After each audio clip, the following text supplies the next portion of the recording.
Hi friends, welcome to Jaya's garden. இப்போ ரொம்ப ஹெல்த்தியான ஒரு டிஷ்ஷு செய்ய போகிறோங்க. குதிரைவாலி ரைஸில் கூட்டாஞ்சோறு. அதுவும் எங்கள் திருநெல்வேலி ஸ்பெஷல் கூட்டாஞ்சோறை அரிசி மட்டும் மாற்றி செய்ய போகிறோம். இதில் என்னென்னா அரை டம்ளர் தான் அரிசிங்க. அதாவது ஒரு அரை டம்ளரில் ஒரு ஸ்பூன் துவரம்பருப்பு, ஒரு ஸ்பூன் பாசிப்பருப்பு, ஒரு ஸ்பூன் கடலைப்பருப்பு, ஒரு ஸ்பூன் குதிரைவாலி போட்டோன்னா அரை டம்ளர் வந்துருச்சுங்க. அதை நல்லா வாஷ் பண்ணிவிட்டு ஒரு 10 நிமிஷம் ஊற வச்சுருக்கேன். காய் நீங்கள் என்னெல்லாம் போட்டுக்கலாம் அப்படின்னாக்க காயின்னு முடியக்கூடிய எல்லா காய்கறிகளையுமே கூட்டாஞ்சோறுக்கு ரொம்பவே நல்லாயிருக்கும். பட் நம்ம வீட்டில் என்னென்னா இப்போ இருக்கிறத வச்சு தான் நான் செய்கிறேன். வாழைக்காய் போட்டிருக்கேன், உருளைக்கிழங்கு போட்டிருக்கேன், பட்டாணி போட்டிருக்கேன், பட்டர் பீன்ஸு, கேரட்டு, அப்புறம் சீனவரைக்காய், பீன்ஸ், இந்த மாதிரி இருக்கிறத போட்டிருக்கேங்க.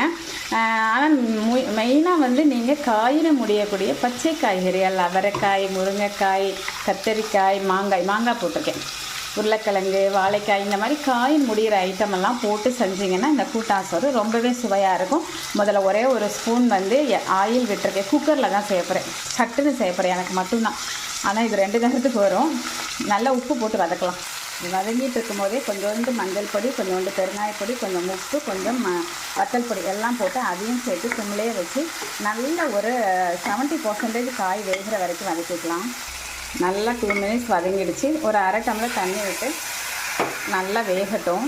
நல்லா வேகணும்னு கிடையாது, ஓரளவு 90% வந்ததுக்கப்புறம் நம்ம அரிசி பருப்பெல்லாம் போட்டுட்டு மூடி வச்சு 2 விசில் வச்சிட வேண்டியதான். அதுக்கப்புறம் தாளிப்பு தாங்க, ரொம்ப சிம்பிள் தான். ஒரு 90% பாயில் ஆகிடுச்சு. இப்போ நம்ம வாஷ் பண்ணி வச்சுருக்கிறது. இப்போ நம்ம அரை டம்ளர் அரிசி பருப்பு எல்லாம் சேர்த்து அரை டம்ளர் தான் எடுத்துருக்கனால நம்ம 1 டம்ளர் தண்ணி வச்சுக்கிறோம். இப்போ 2 விசில் வச்சு எடுத்துக்கலாம். வச்சதுக்கப்புறம் எப்படி இருக்குன்னு பாருங்கள். இந்த அளவுக்கு இருக்கா, கொஞ்சோண்டு தண்ணி இருக்குல்ல, இப்படி இருக்கணும். அதனால தான் 2 விசிலோடு எடுக்க சொன்னேன். இந்த கொஞ்சம் தண்ணி வற்றணும். அந்த வற்றுறதுக்குள்ளே ஒரு கைப்பிடி அளவுக்கு முருங்கைக்கீரையும் முருங்கைப்பூவும் கொண்டு போட்டுக்கிறேன். இதை இப்போ நல்லா கலந்து விட்டுட்டு மூடி போட்டுடலாம். அதுலேயே அது வெந்துடும். ஏன்னா முருங்கைக்கீரை தான் இதுக்கு நல்ல மனம் கொடுக்குங்க.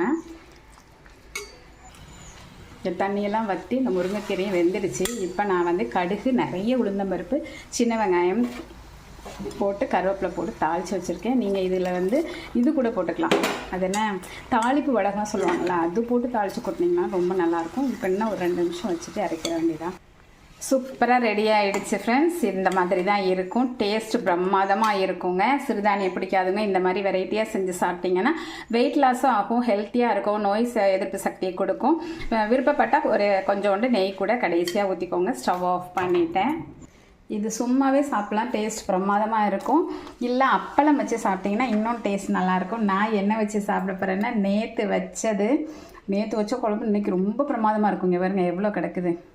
சொடக்கு தக்காளி குழம்புங்க சாப்பிட போகிறீங்க. டேஸ்ட் பண்ணிடுவோமா? அப்படியே சேர்த்து அப்படியே சாப்பிட்டேன். சுட அந்த உளுந்த பருப்பு நிறைய வேறு வருதுங்க. இதுக்கும் அதுக்கும் அப்போ அட்டகாசமாக இருக்குது. ஆஹா, கண்டிப்பாக செஞ்சு பார்த்தா தாங்க இதை நீங்கள் அனுபவிக்க முடியும். செஞ்சு பார்த்துட்டு எனக்கு கமெண்ட் பண்ணுங்கள். ஓகேங்களா?